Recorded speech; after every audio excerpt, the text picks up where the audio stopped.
Look, now we'll take long. Oh, we're live. Yay! Hello. Hola, hola, hola. I know it's been a long time since you've seen us. We missed you guys. I hope you all had a great holiday season. But tonight we have a very good topic to discuss issues that we're having in our community. But even just in case you forgot, I'm Alberta. I'm Coffee. I'm Tiffany and I'm Cream. And together we are Queens of Conversation. Thank you so nice. Thank you so much for tuning in with us.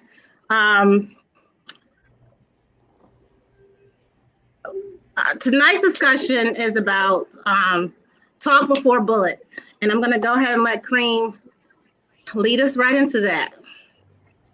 All right. So before we go into any discussion, I want to thank three of our guests tonight, which is Miss Freddie Hamilton, Patrick Johnson, and Craig Grant, who was just on, and I think something technically happened. But I want to thank these three. These are three pillars in our community who are always, just rolling up their sleeves and just showing how much they love the community. They're so passionate about change. They're so passionate about our youth and our future. And so I want to give a shout out to them because they're really the ones who are leading the charge for tonight's discussion. So we just want to say thank you again for doing this and allowing us to be a part of this effort.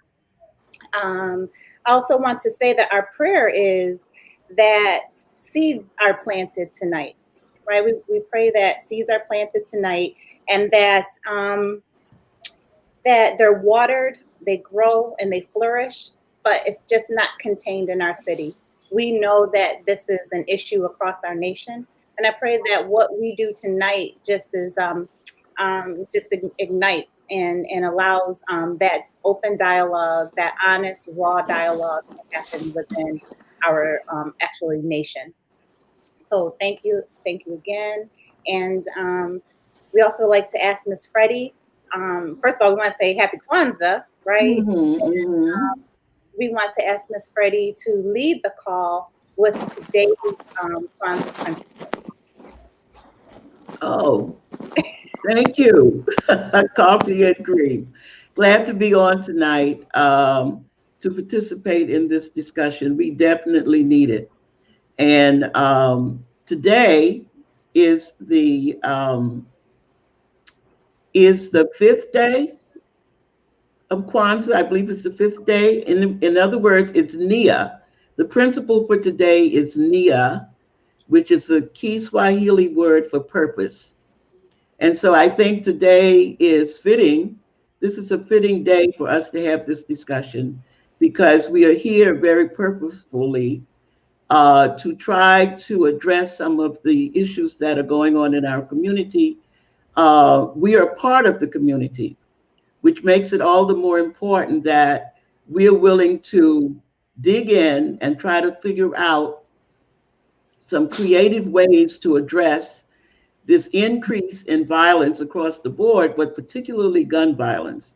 We've had, a real uptick in gun violence this year, and we know that it's a part of COVID, but we have some real issues in our community around violence. So I'm glad to be participating as an elder in the community. I'm particularly concerned about what's happening with our youth. We're losing too many of them in all kinds of ways, but particularly to violence. So let's remember that for Kwanzaa, Kwanzaa is celebrated for 7 days starting the 26th of December. And it is for people of color, for Black people in particular, for African Americans. Kwanzaa is one of the first holidays that we named ourselves. We created this holiday for us and for us to adhere to principles that will lift our community and encourage us to have some values that bring us all together. So thank you for letting me plant that little seed, and I will give it back to you, Tiffany. Thank you, Mrs. Hamilton. Alberta, Coffee. Thank you so much. Look, we're a little rusty. We're a little rusty at this little bit, but we're gonna keep on. So, today's principle is Nia, and the Swahili word for purpose. And there is a purpose that each one of us have been planted in our communities for a reason. We bring different levels of skill sets. And FYI, I just want to say there are other participants that have been invited, and we hope that they will join us a little later throughout this discussion. But I want to go back to a time where things were good in my eyes, but maybe not in others. So I just want to take it back one time to see if some of you guys remember this. Okay, Tiff. We all agree tonight, all of the speakers have agreed that America has a very serious problem. Not only does America have a very serious problem, but our people have a very serious problem. America's problem is self-destruction. You're headed for self-destruction. Self-destruction. You're headed for self-destruction. Self-destruction. You're headed for self-destruction. Self-destruction. Well, today's topic, self-destruction. It really ain't the rap audience that's bugging. It's one or two suckers, ignorant brothers, trying to rob and steal from one another. You get caught in the mid. So to crush that stereotype, here's what we did. We got ourselves together so that you could unite and fight for what's right. Not negative cause. The way we live is positive. We don't kill our relatives. Pop, pop, pop, when it's shot, who's to blame? Headline, front page, and raps the name. MC Delight here to state the bottom line. The black on black crime was way before our time. Took a brother's life with a knife as his wife cried cause he died of trifling death when he left his very last breath. Was I slept, so watch your step. Back in the 60s, our brothers and sisters were hanged. How could you gang bang? I never ever ran from the Ku Klux Klan, and I shouldn't have to run from a black man, cause that's self-destruction. You're headed for self-destruction. Self-destruction. You're headed for self-destruction. Self-destruction. You're headed for self-destruction. Self-destruction. Uno, dos, tres, cuatro. Funky fresh dressed to impress, ready to party. Money in your pocket, dying to move your body. To get inside, you pay the whole $10. Scotch tape with a razor blade taped to your collar. Leave the guns in the crack and the knobs alone. MC lights on the microphone. Bum rushing and pushing, snatching and taxing. I cram to understand why brothers don't be maxing. There's only one disco, they'll close one more. You ain't guarding the door, so what you got a gun for?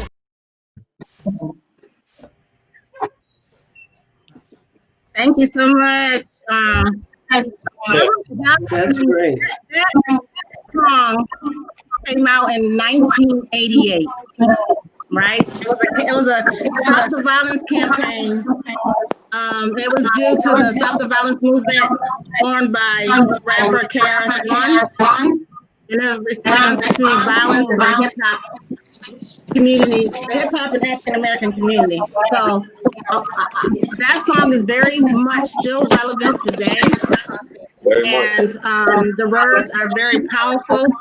And one of my first questions, real quick, if somebody is sharing, can you please mute your phone because it's providing feedback?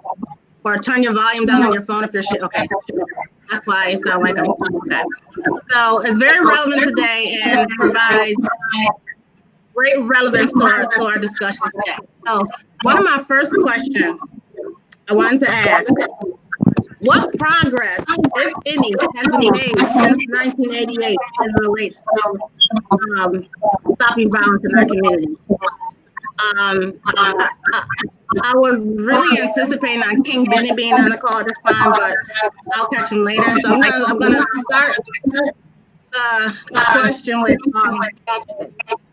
what progress, if any, has been made since the Stop the Violence campaign? Can you hear me? Alberta, was that question for me? Yes. Okay, I couldn't hear you due to the background noise. I'm gonna mute everybody else. Go ahead. Okay, you ready? Yes. Did I understand the question to be what progress have we made since the late 80s in addressing gun violence? Yes, if any. Okay. Based on your opinion. Sure. Yeah. Well, the question is a good one, and I will try to respond to it in short order.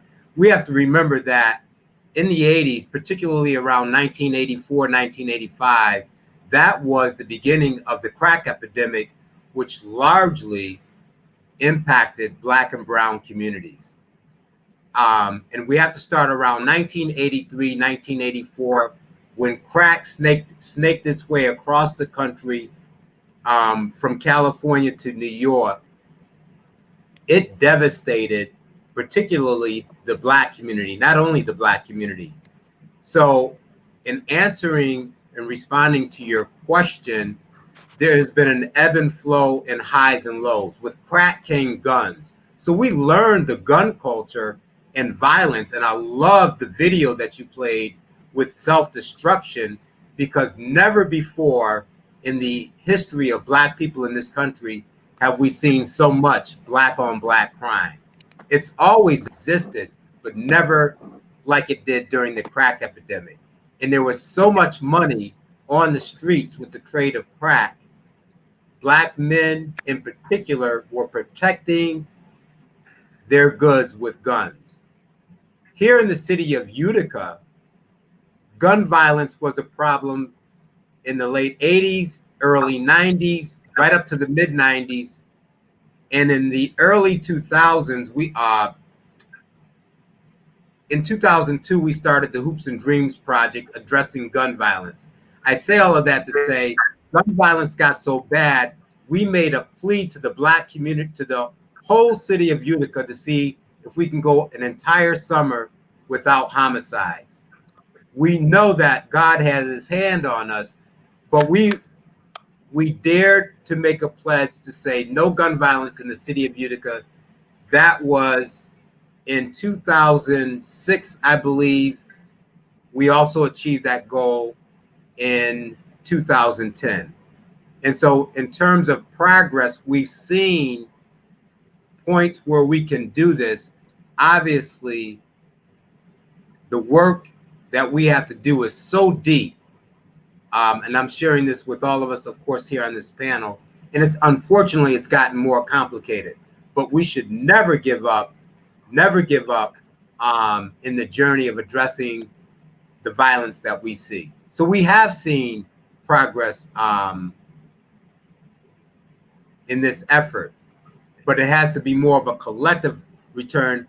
And we as a people, as Black people, Black men and women, we have to go back to God. We have to do all those kinds of things. I know that's not a real popular thing to say, but the central role of the church has in some ways been lost. And we have to get more people. People are afraid to speak up. And I know that's easier said than done. And I say respectfully, but I want to encourage our people. We have to speak up more. And I understand we're not comfortable doing it with the police, but that's why we formed the street team. I don't want to take too long on this question right now, but I'm saying it's doable. We can do this, but we have to be more united as a people. We need more resources. We need a community center, and we need to develop the self-esteem. This is an inside job. Gun violence has affected everybody, but this is a real inside job with the Black community and the Latino community especially. And I'll stop right there. Right. Right. Roosevelt, that was a time when, when we used to hang out. So what are your thoughts about my question? Can you hear me? Oh, I forgot. I'm sorry, you mute. I'll mute you. Do you want to ask the question again, Coffee? Do you think much progress was made since 1988, Roosevelt? And I'm asking you because that was like our time when we used to hang out and do things. Did we lose? We lost Roosevelt. What about you, Mr. Grant? Hold on, I gotta unmute you. Or you're muted. Can you hear me? Can you hear me now? I hear you now. Okay. all across the country in different communities.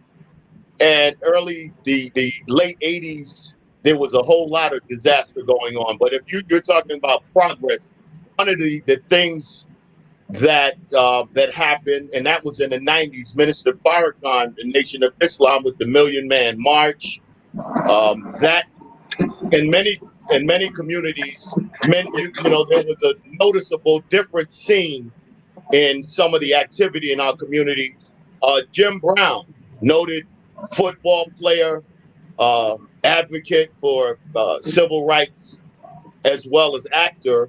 There's a program that Jim Brown started. It was called American, I believe. I might have that wrong, but Jim Brown. So, I mean, there were movements. There were many movements in New York and different cities and what have you. Unfortunately, Utica hasn't been that progressive. I'm sure that there were some programs and things that were happening or whatever, but those things don't seem to have been long lasting, or they certainly aren't here anymore. And as Patrick mentioned a little bit earlier, the church's role, way back in the civil rights movement and other movements, anything that Black people have done collectively that have had any kind of success, the church was heavily involved. As a matter of fact, it was a meeting place to discuss these type of things. So depending on where I mean, different cities, different places, I can tell you that certainly there has been some progress made. Now it looks like here in this city, it looks like we've regressed. And in many cities. So I'm going to ask this. When I ask you a question, can you please unmute yourself? And then when you're done speaking, can you place yourself back on mute? Okay. Okay. So Pastor Jay, everyone keeps mentioning the role of the church.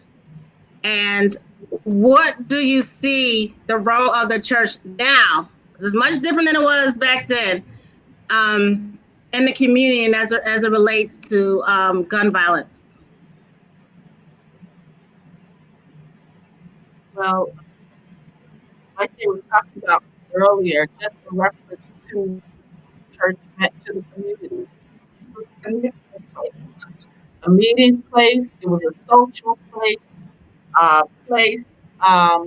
You could connect with various families, and they were connected to different organizations.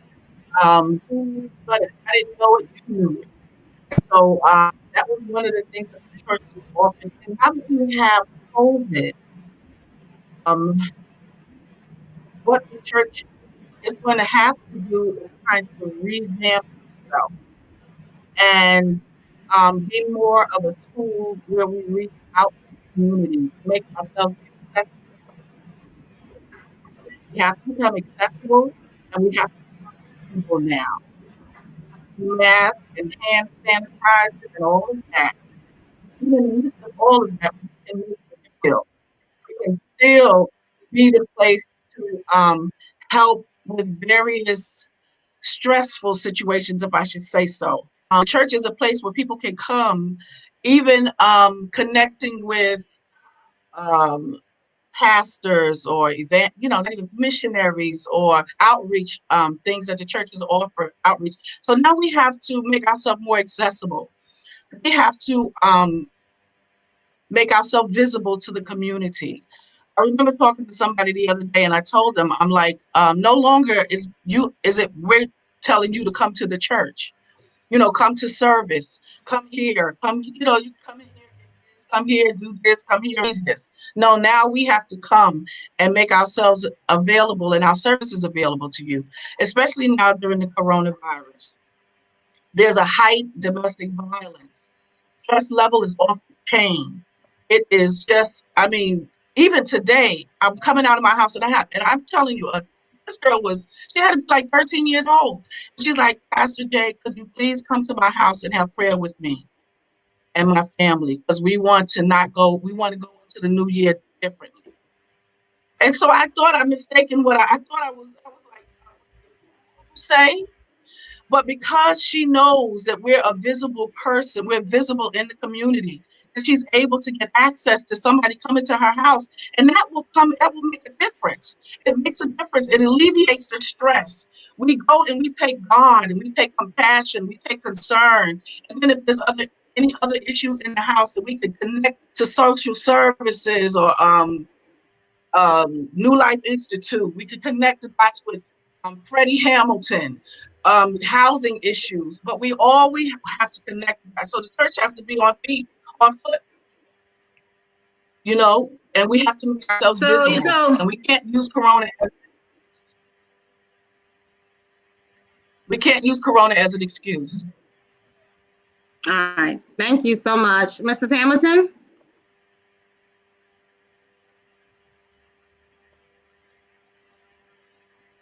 It's muted. You're muted. Okay. I wanted to speak on that simply because Pastor Jay and a few other ministers are unique in our community. I'm a church-going Christian, so I think I can say this without being overly critical. The Jesus I serve, his example was that he didn't sit up in a building waiting for people to come in. He went out to the people and tried to work with the people and meet them where they are and help them to understand who they are and to learn to serve the Lord. So we have a few pastors. Thank God we have a few pastors in the community that are doing that, but we need more of them to do that. It does take a village to raise a child. It does take a village to raise children up. And the more that we can work together, that we can have the pastors and the families and the community residents come together to all be responsible for our children, that is important as we go forward. So we have this issue now, but we don't break that chain until we do the work, until we get out into the community and do the work. So I strongly encourage, of the pastors that I know right now, I know that Pastor Jay is out there all the time. I know that Reverend Barr from Hope Chapel is out there, and Reverend Diane Hodges will do anything that people ask her to do, but they are readily available. And when an issue come up, the community know that they can reach out to them. So we need that kind of support also in our community. And I agree with you. I have a sister who's a pastor and we often have the discussion. Hi, Pastor Rand. We have to have. I feel like the church is not progressive enough. So how is the church supposed to reach the youth of today? They're very different than the youth of yesterday. I had to go to church. There was no ifs, no ands, no buts, no suppose. Now they have a choice. I know you said we need to go to the people, but how could the church become more progressive in getting the youth back on track? Well, I think that we need more of our church leadership to reach out. So it's a multifaceted problem. And we know that there are families that need help. So when we say things like it starts with the family, we're assuming some things. We are assuming that all of the youth have families probably like the families we grew up in. But we have families that are totally torn apart, totally dysfunctional, and it's up to us, it's up to the whole community to wrap our arms around these young people and try to get them to understand some things and to have some compassion and love for each other. Some of this violence is just about, they don't care about themselves and they don't care about each other. So if you can take the life of somebody, that's an awful thing. And if you can take the life of somebody that looked just like you, that you grew up with, that's a reflection of who you are and a part of your history and heritage, then you just, what do we do about that? We have to have a starting point for how we raise our children. But this influence is coming from somewhere. Yes, This it is. influence is coming from somewhere. So what influence causes this violence in our community? I'm going to go back to Mr. Johnson. Yeah, good question. I was thinking back, and I'm not 19 anymore, Coffee. So, but I was thinking back. I'm going to go back to that crack epidemic, right? But you can even go back before that. So I want to talk about some of the negative elements and positive. And when I brought up God, first of all, I'm not a scholar of the Bible. I don't go to church every Sunday with or without COVID, but I understand the value of spiritual principles. So when I said going back to God, that's one of the secrets, I believe, or going back to spiritual principles. That's one of the secrets, but one of the elements that have slipped away in terms of values in Black and brown communities. But what we did during the crack epidemic, because the Black community and other communities that are particularly affected by poverty, when you saw the drug dealer draped in big gold chains, a nice car, it was hard not to see that as an option because other institutions were not easily accessible for our people.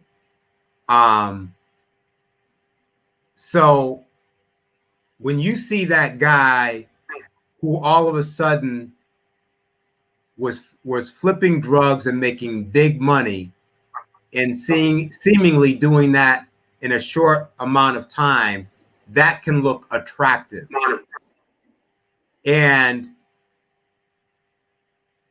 what we need to be able to do, so we glorified in some ways, we glorified that. I'm not saying everybody, but many of us in poor communities glorified the illicit trade of drug dealing.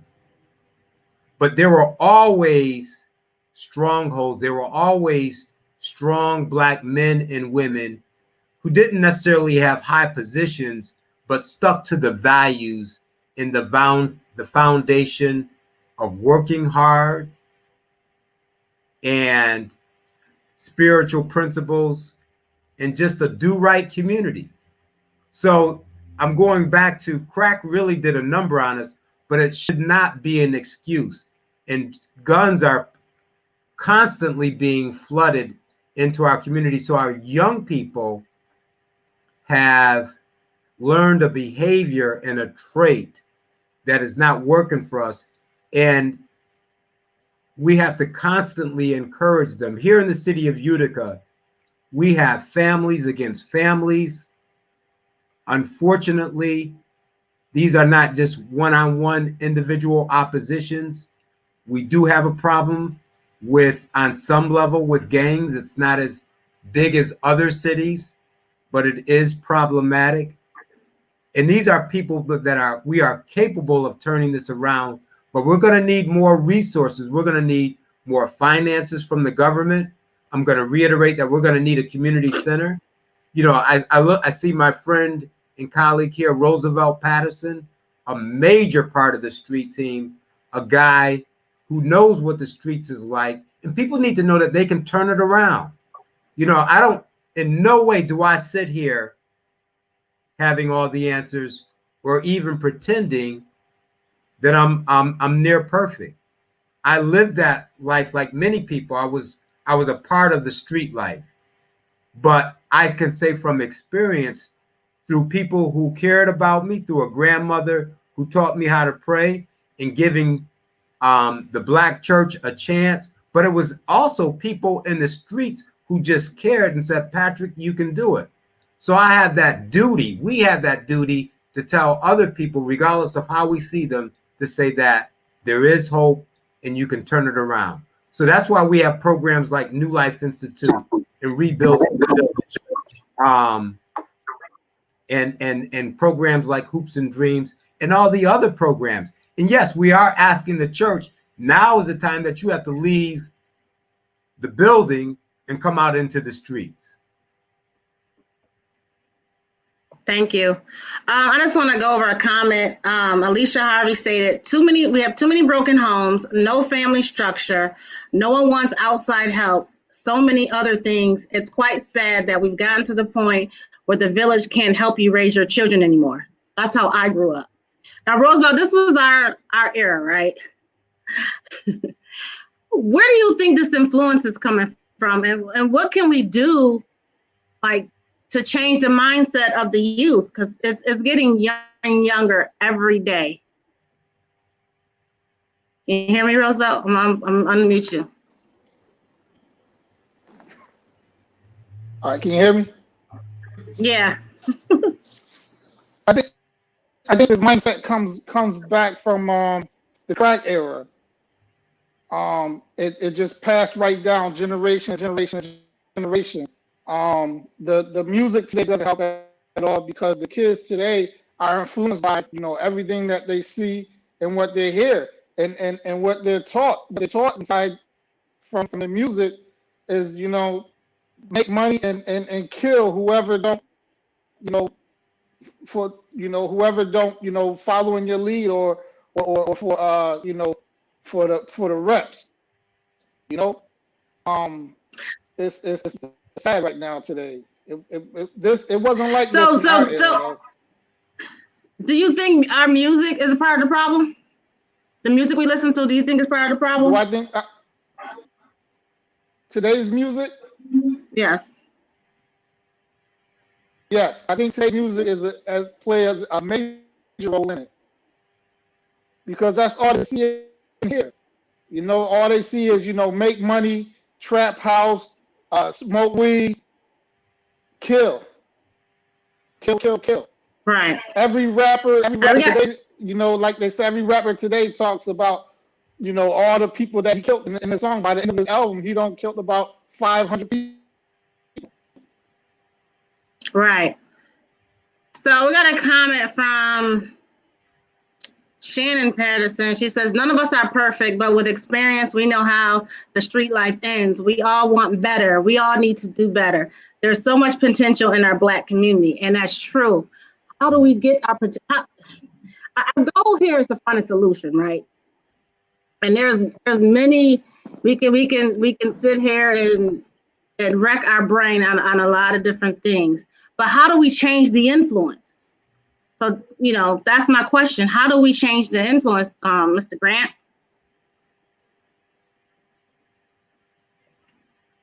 Wait, you're on mute. Wait. I'm muted you.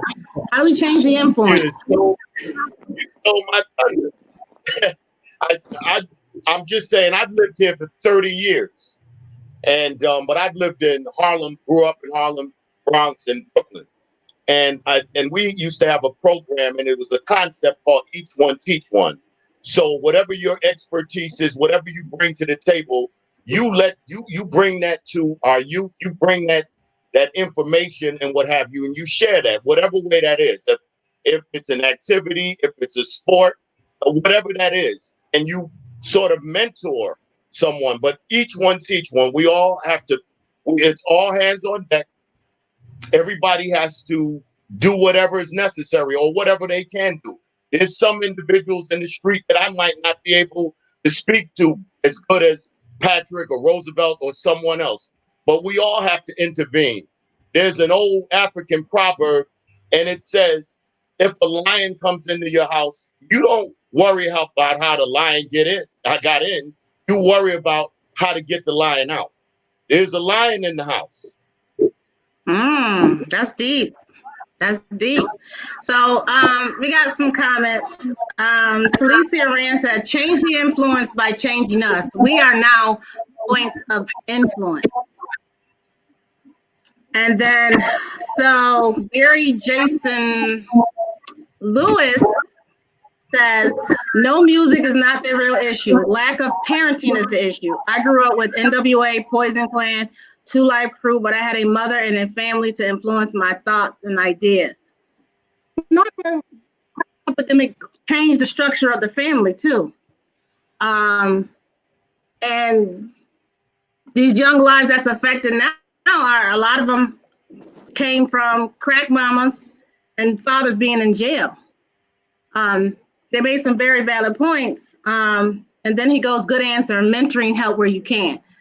What can we do as a community to, something now, we know we need resources, we know we need a community center, we know we need grants and things of that nature, but what can we do as a community today to start change? Ms. Hamilton.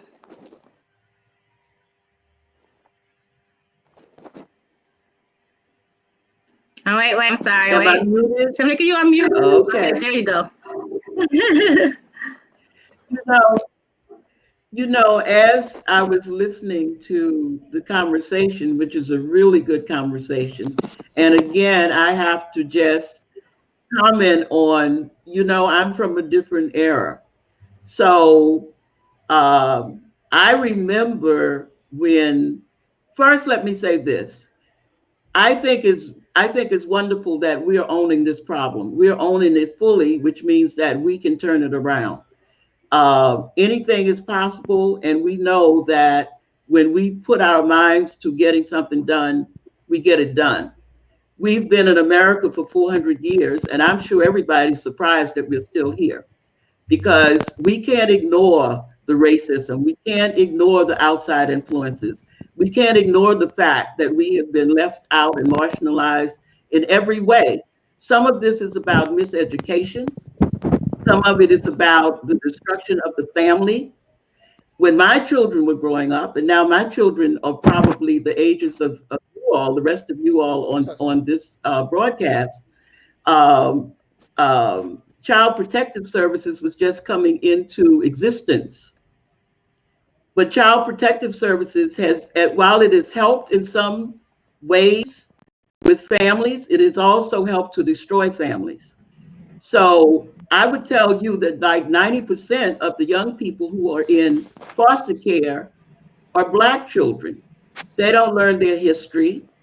They don't have parental guidance in the way that an intact family would. We have wonderful foster parents. Some children are blessed to find wonderful foster parents, but there are also kids who grow up being raised by an institution. They go from home to home. When they age out, they might go to a homeless shelter, or they may age out by going to jail. And so nobody embraces those kids. When they have children, they haven't learned to parent any kids because they weren't parented. So we have an obligation to own this problem, because only we can fix it, probably. But we can't ignore the outside influences that weigh in on us. We can't ignore the frustration and the rage that some of our kids feel without any connection to the community. So it's a very deep problem. And so in my mind, we need to own the problem because we can fix it, but we need to also acknowledge the kinds of disparities that our children have had to face in growing up, and push back against that. We have to push back against that to protect our young people. We have to gain some power. We need to be able to have enough power to demand resources that we need to work on this problem, and not just blame each other for some of the things that we find happening to us. We owe it to our kids to protect them. We owe it to them to fight for them. And so it's so complex until often we don't even know where to start. But if we can't figure it out as adults, it's hard for us to expect our youth to figure it out. I agree. I just seen a comment and I wanted to. Okay, so someone said a change in structure doesn't have to change our values as a people. And then Shannon Patterson said a lot of this generation's actions stem from generational curses being passed down. And we also have Grady Faulkner, who's actually, I think he owns Grady's Way, which is a homeless shelter. And he said, tell me what I need to do, then help me make it happen. And I think that's very, very, very powerful, because Yes, I it do is. think the youth lacks direction. And although when we try to give it to them, they may rebel against it, but I do think that a lot of them want direction. Of course. So they my do. next question is there a major trust issue within the community? Like, there were people growing up, there were people I could, that if I know it's gonna get jumped, I had family, so back then it was different. But if I knew I had like a real deep-seated issue, there were specific people I can go to with that issue. Is there something in place in our community, or how can we create something in our place, whether it's through some form of mediation, some type of conflict resolution? And if so, is there enough trust within the community to do that?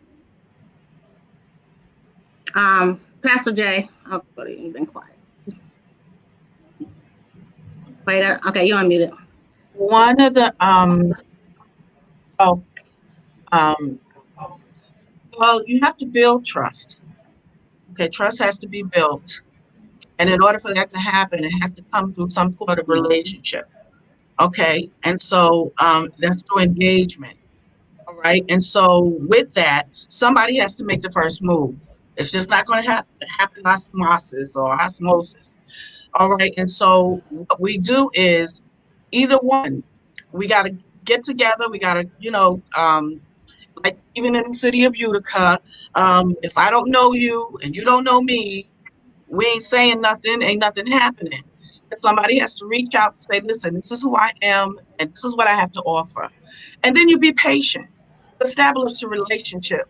And then as you move around the community, people will become more comfortable.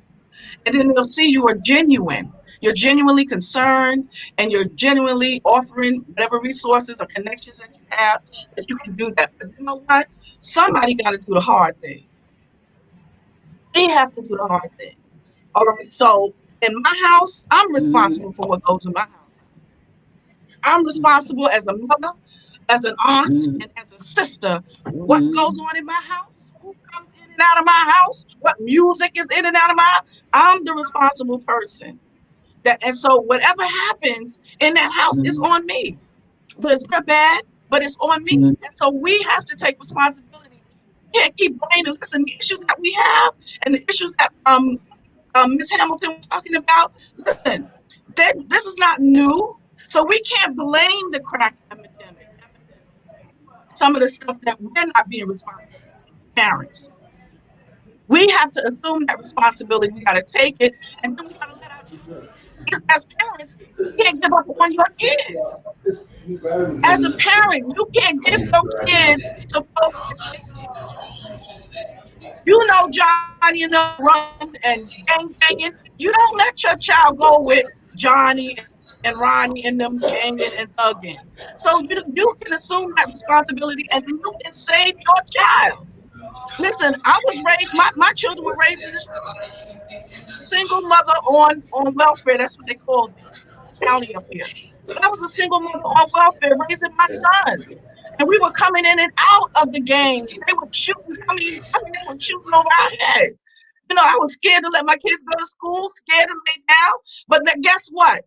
I wrangled up those little crust buckets and I told them what they wasn't going to do, because I didn't want to lose my children to the streets. I didn't want to lose my children. They were valuable to me. With our half furniture house, not knowing if the lights was going to be out, some days candles or whatever the case is, but I value my babies. These were my babies, and this was all I had. And so at that point, I'm like, the street is not going to get my babies. I'm not giving my children to the street. And no. And so at some point, we're going to listen. Can you trust your cousins? You're talking about building trust in the community. Families don't trust each other. Families have an issue with trust. So trust in the community, they learn trust from what they're doing. You know what I'm saying? What they're experiencing in their home. So, what's going on? You brought some very valid points. We can't give up on our children. We have to have accountability within our community and within our homes and within, relationships, friendships and things of that nature. So, Patrick Johnson, I know you are the founder, I believe, of the street team. What was your thought process when you established the street team?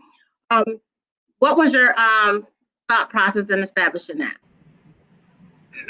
Yeah, when the street team was started, and I like the fact that you brought up the issue of trust. It was started because I recognized respectfully, we know that there are some good police and we know that there are some bad police, but we know that collectively that many of us as Black people do not trust the police. So when I started the street team, it was for the purpose of when we do large events, that our own people are policing our own people. So if we see some nonsense going on in the park at a big community event, a music festival, a sporting event, I don't care what it is, a carnival or whatever, that our people needed to see our people in leadership positions, in security, in keeping people safe. So the street also, when we see violence on the streets, 50 people could see a man get shot. When the police show up, you're lucky if 2 people are even talking to the police, if that. But they will talk to Jamal and Malik and Shantae. So the street team is developed from the origin of, I trust somebody more so that looks like me. I like what Pastor Jay said, but sometimes we don't trust ourselves. So we have to look at issues around anger, jealousy. Yep, that big J word, jealousy, envy, anger, and all of that are deep-seated issues with most of us, at least with many of us. And we all have work to do there. But the street team, and it's only about 10 of us. Pastor Jay is part of the street team. Mrs. Hamilton, she wouldn't say it, but technically she's part of the street team. But there are about 10 people, and it started out with mostly all men. But when you really look at the extension of it, it's about 15 of us. And basically, it's to keep the neighborhood safe. Can we do it all by ourselves? Absolutely not. Absolutely not. But the purpose was for people to invest in their community and people who are willing to step up. What I like about Roosevelt Patterson is Roosevelt is a no-nonsense guy. He has a lot of visibility and a lot of respect. And as I said earlier, some of us come from the streets. So it takes that kind of person who has kind of turned it around a little bit and saying, I want to give back to my community. So it doesn't take a special person. It doesn't take an elected official. It doesn't take the CEO of a big bank. It doesn't take the police officer. Yes, those people can help. But if we're going to take our community back, it's going to take the parents, and it's going to take those people, some of them who used to be a problem for the community, but said, you know what, I want to turn it around. Right. I used to be the problem, but now I'm the solution. We have a comment. Forgive me if I say your name, Onika Roach. She says, when you find purpose, people's opinions become irrelevant. And then she goes, I am new to Utica too. It's all about building trust, yes, but being willing to do it despite popular opinion and doing work of purpose for the community. I think that's very, very proper, because today's principle of NIA is purpose. Right, so it just came back, full circle. So as a panelist, again, we want to come up with solutions. And what can we do today? We have the street team; it's in place. What can we do today? I'm thinking of like a mediation type program to allow the youth or whoever to be able to come to certain individuals that they have developed relationship with and be able to express their concerns that possibly may lead to violence. We talked about put the guns down, gloves up, and I know you said that's violence too, which it is. But we also talked teaching conflict resolutions and mediation and providing integral people inside that community that individuals can go to to provide that, resolution. Yeah. And Coffee, I just want to add to this, and I'm sure Mrs. Hamilton and Pastor Jay, Roosevelt, and Craig could all also add to this. Some of us are trained mediators. And if I'm not going to sit here and tell you that every dispute in the community, people are going to go running to Mrs. Hamilton, myself, or Craig, but they need to know Mrs. Hamilton is a trained mediator and she's good. Craig Grant is a trained mediator. He is awesome. Roosevelt Patterson, myself, and there's a few others. And my point is sometimes we have to lift up, and that's what I want to do. I want to lift up names and faces. We don't have all the answers, but you'd be surprised of some of the disputes and the beef that could be squashed or reduced over time if people reached out. We all need help. And sometimes people, what we have unfortunately learned to do is to take matters in our own hand, and that gun culture has gotten the best of us.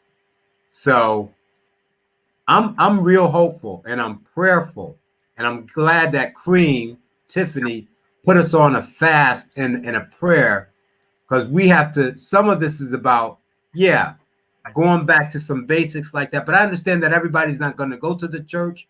Everybody's not a Bible scholar. I'm certainly not, but we have to go back to some basics. And this is about, as Mrs. Hamilton said, we have to identify people in the village, in the community, to say, you know what, if you got beef, go talk to Roosevelt. Go talk to Mrs. Hamilton. We'll put a few people in there. Everybody doesn't have to know your business, but you know what? We can get a small round table. I don't care if it's 5 people or 10 people, because you know what? Families are dying. That guy who's aiming the gun at his target, what he's not thinking of in the moment, and I want to say this nice and slow, now you've just offended a whole family, and now your family is against the other family. And now this stuff spreads like a cancer. So that's what we're dealing with. But I want to say to the people who are watching this, hold on, there's hope, and find a way your involvement to be a part of the community, to be a part of solution. And I'm still going to go back to, and I know it's going to take time, but we need a place and buildings where we can go to. I know that some of the churches open up their place. Courtney Muhammad opens up the Carolina Center. Mike Ballman opens up the Cornerstone Community Center. So I'm glad you brought up conflict resolution, because some of us can help to mediate these problems. It's not going to be all fixed overnight, but I want to raise up the fact that there are people who are ready and able to help. Thank you so much. And we also have to recognize that this isn't the first time. There has been many conversations about stop the violence, gun violence, or what have you, in the community over and over again. But our goal is to reignite the excitement of stopping the violence and actually beginning to put some action. Not saying no action was put forth before, to reignite the action so that we can stop the violence. And we need more young people to be involved. My way of thinking is not the same as the next generation's way of thinking. Their thought process is totally different than mine. Like, I got my sister, she's my older sister, so I keep going back to her. I was just like, our generations are different. Like, she'll say something, I'm like, no, I don't agree with that, because I was raised in a different generation and my experience is totally different. So, even talking to youth now, they think totally different than I think. And I think, like, doesn't that make sense to you? And they're like, no. And that's the way the world is right now. Their thought process is totally different. And I'm not saying it's hopeless. It's very hopeful, but that's what we're up against. So we also need Generation X, Z, Y, elemental P, all of them. We all need to come together in some way and try to come up with some type of a resolution. We're gonna go into some closing statements. I'm gonna start with you, Mr. Grant. Hold on. You hear me? Yes. You need a place to check in, and that's probably been mentioned, but that's not a panacea. What it will do is it'll create the impetus to getting many of our problems addressed. I'm going to do one more, if you will, African American proverb, if you will, or African proverb, and it comes from my native. And a lot of times people don't know where they come from or who they come from. And I'm a product of Bella and Geechee. Okay, they can be used synonymous, but you have to look that up. I'm going to say this: must take care of the root for heal the tree. In order to take care of the problems, we have to go to the root of them. And once we go to the root of the problem, we can work on those branches, those things that stem from something, some main thing. But we must take care of the root of the problem to heal the tree. I don't have all the answers. I certainly may have some of them. It's on hand, all hands on deck. We need a collective buy-in from the community, and it's going to take the pastors. It's going to take folks in the street. It's going to take whoever, and whoever we can that's willing to help us, even if they don't look like us. And then the other thing is, as Black people, we have to put our money where our mouth is. Way back in the day, it's not relevant now. When they were building the church, do you know people came to a one-room wherever and they bought a brick? People bought a brick until they had enough bricks to build a church. So we need to take that. We need to take that on instead of waiting for other folks to build us something. Get a house from the city, a 2 or 3 family house, gut it out, and make something into it, a teen canteen or whatever it can be, until we can get the funds to build what it is we need. That's it. Thank you, Mrs. Hamilton.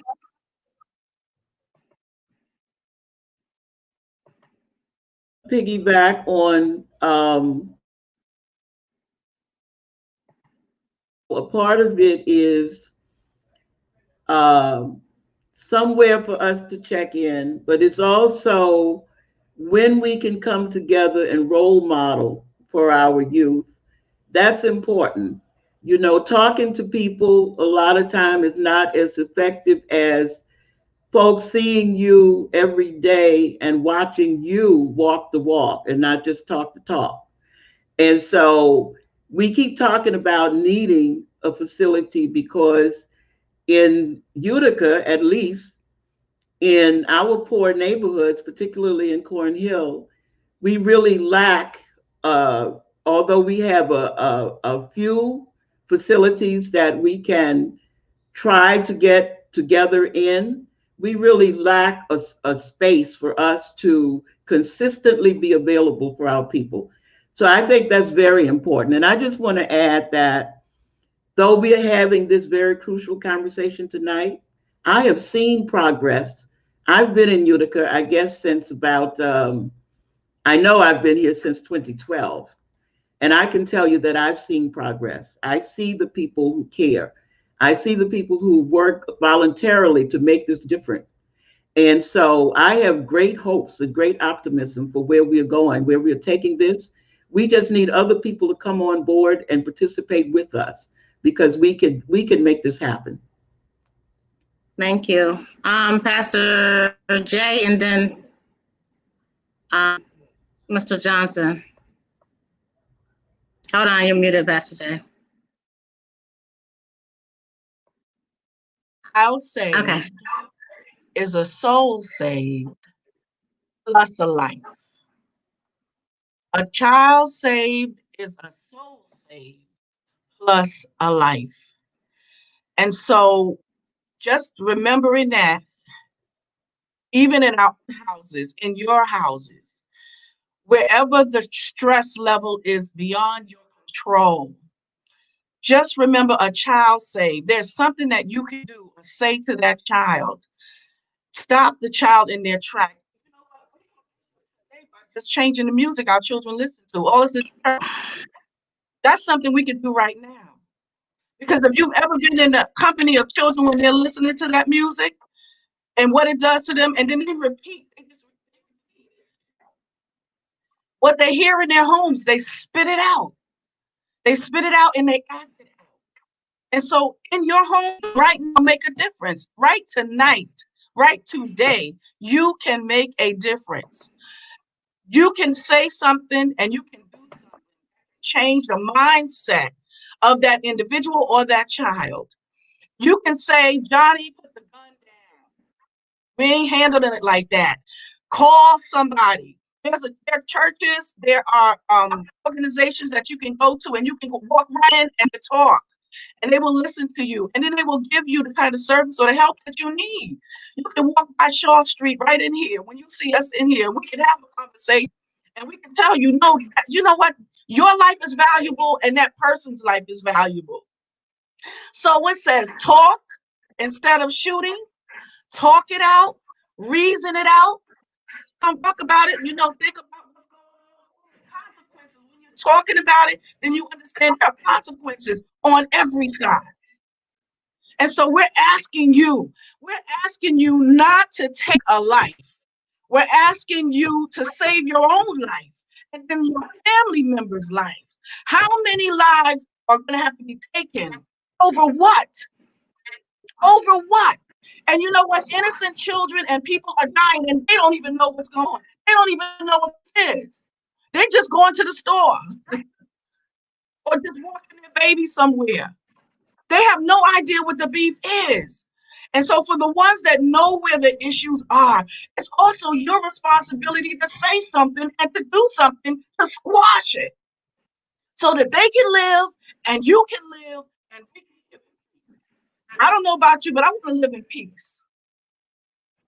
I want to live in peace. When we go in and out of our cars or in and out of our homes, at night we're laying down and it's pop, pop, pop, pop. The first thing we're thinking, oh my God, God, whose cousin, whose niece, whose aunt. And then we know when that happens, the whole community is affected. The whole community. It brings my heart to tears. How many more people are we going to have to bury over foolishness? How many children? How many funerals? How many do we have to? How many? When is enough? Enough.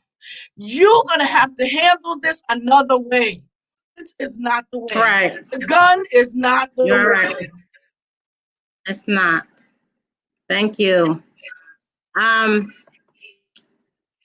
before we go to you, Mr. Johnson, I just want to point out a comment that Shannon Patterson stated. There's definitely been some progress in many areas. We just need consistency. We need consistency, and I have to agree with that. We definitely need consistency in every aspect. And the street team, this new task, well, I don't want to say a new task force, but this new idea of talk before bullets needs to be implemented everywhere. Every church needs to be a part of it. Every, I don't know, I don't even know what's in the city anymore, but I'm going to go ahead and let you finish with your closing statement, Mr. Johnson. Sure. Am I on mute? Can everyone hear me? We can hear you. Okay, good. Well, before I make my final comments, I just want to, before I forget, Tiffany and Alberta, you did a wonderful job. Thank you. You hosted and moderated such a really fine job. And I would be remiss. This all started from Craig Grant planting a seed saying, Patrick, we got to do something. This is not normal times, but I say that to say there's power in conversation. And so I brought that idea to Mrs. Hamilton. She said we should go back to Facebook Live. I went back to Craig. He said, well, there's only 2 people that can handle this. This is a job for coffee and cream. So here we are. And I'm just simply saying all of that to say the power of conversation and the power of planting a seed, which is a wonderful segue to my closing comments. Dr. King said the ultimate measure of a man is not where he stands in challenge and controversy or when things are going well, but where he stands when things are going bad. And I'm paraphrasing. So the question to all of us is, who are you when when the boat is not sailing down the river real smoothly? That's not easy. And I want to encourage our people to not give up. The young people, and I have seen a lot of progress. I've seen a lot of young people who were doing some damage 4 or 5 years ago. They toned it down. I can't say their name right now, but they had street recognition. So I want to end on a positive note for the people who are watching this and to say, please join us, because y'all got a lot of salt out there in the community and a lot of street credibility. And I really want to ask and invite them to step up. The other thing is we have to encourage one another. When I started Hoops and Dreams 20 years ago almost, it was just a dream in my head for a year. And one man said, Patrick, go for it. The first event we did, 500 people showed up. But my point is, nothing is done with one person alone. We all need each other. We have to check the envy, the jealousy, the anger, the rage. Again, I want to encourage people to reach out to people like Mrs. Hamilton. I'm looking at all of us on this call right here. Tiffany, me, you, and Alberta, we from Utica, but the rest of the three, they from New York. But you know what? They've contributed a lot. So I don't care where you're from. It's where you're at and what are you going to do with what God gave you. I don't care if you did time in prison. I don't care if you're a convicted felon. I don't care if you're an OG, a gangster on the street. We all have a good wolf and a bad wolf within us. There's an old saying, accentuate the positive. We all need each other. We need to encourage each other. And if something, we need to stop turning a blind eye to things that we know that are not right. No, I'm not always going to step up when I see something bad happening, but I'm not going to let you do 4 or 5 things in front of me and not say anything. So it's all about the approach, the tone, and I want to remind some of the brothers and sisters that feel like maybe they don't really have anything to contribute. I'm going to say wrong answer. You have a lot. You may not know what to do, but if you don't know what to do, give me a call.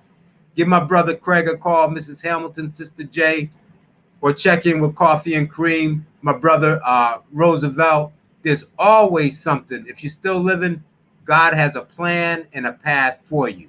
The key is finding your groove in this jungle that we're in. But we're going to turn this around. And to the as my brother Craig would say, for the people who don't look like us, there are people that want to contribute to what we're doing. Some of them are waiting on us. Yes, we do need a building. We need that community center. But I just want to say, because I know what it's like to be down, and sometimes it's always somebody that needs to just kind of give us a little hand and a little push. So we need to encourage one another. So I'm going to continue to pray as we go into this new year.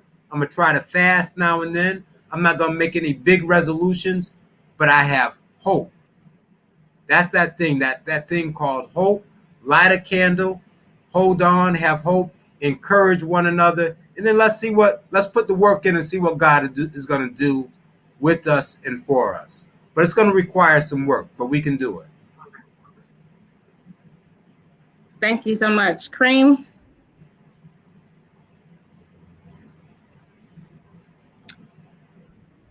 So I wrote down a lot of things that all of you have shared, and some thoughts came to my mind as well. And there's a quote that says, a confused mind does not take action. And I think that, so first of all, confusion is an emotion, right, that comes from our thoughts. And when we're confused, we don't act. When we're confused, we are stagnant and and fear could set in and all those type of things. So it's not to say that we don't have the mind to come together and to create some change. or that we don't have the power. I think that there has been some confusion over the years, perhaps pointing the fingers outside of our community, or thinking that it's too big of a problem for little old me. And so I want to say, I want to encourage us all to end that confusion, right? Because we all have a sphere of influence. We all are mediators in some way. We all are change agents. And if we, just remember that, you know what I'm saying, that we can build the influence that's going to actually build outcomes. So thank you again. I don't want to say thank you on behalf of Coffee and Cream. We thank you so much for just allowing us to be a part of this movement, we're going to call it. We're not going to just sit back and just have these conversations and in our comfy little homes. It's time for evangelism. It's time for us to get out into the street. It's time for us to, if we just encourage one child, one person, just using what we got. We need a building, right? We need, additional resources, but what we have right now are hands, feet, and mouth, right? We can do with what we already have until those things come. So I just want to encourage us, encourage our listeners to build that influence, and we'll build outcomes. Thank you, Cream. Thank you all. Once again, you're right. We need each other. Thank you to our guests, everyone who commented. And this is just one conversation of many. We do plan on having another one next month. Again, this was Talk Before Bullets, a guns down, words up discussion. And we're going to move forward with the task force. It's going to be called TBB. It's going to be called Talk Before Bullets. You can contact anyone on this platform. Me, Alberta, Coffee, Cream, Mrs. Hamilton, Mr. Grant, Pastor Jay, Patrick. You can reach me right now through Facebook Messenger. And if I don't have the answer, I'll refer you to someone else. We are going to look into getting training for conflict resolution and mediation. We're going to reach out to the churches in the community. We're going to reach out to other resources in the community so we can start what we have, like Tiffany said, what Cream said, what we have right now. We have feet and hands, and we have our mind, and we have our mouths. We have a listening ear. We can listen to you. We can't do nothing else. And we can try to resolve these conflicts to decrease gun violence in our community.